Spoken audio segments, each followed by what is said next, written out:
కర్ణాటక కాంగ్రెస్ లో power sharing వివాదం మరింత ముదిరింది. CM Siddaramaiah, deputy CM DK శివకుమార్ల మధ్య విభేదాలు తారాస్థాయికి చేరుకున్నాయి.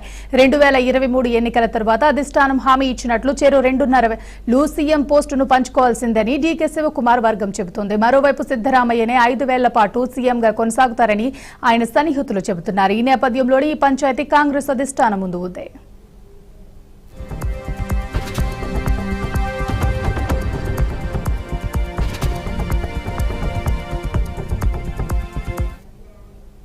ఇదిలా ఉంటే డీకే శివకుమార్ మాట అనే శక్తి అంటే ప్రపంచ శక్తి అని ఎక్స్ లో పోస్ట్ చేశారు. పరోక్షంగా ఇచ్చిన మాట తప్పకూడదని చెప్పారు.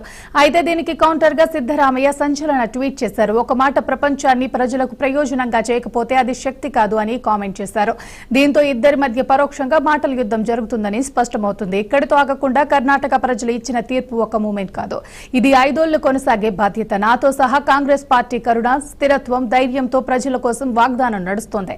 కర్ణాటకలో మన హామీలు నినాదం కాదు, అది మనకు ప్రపంచమని సిద్ధరామయ్య కామెంట్స్ రాశారు.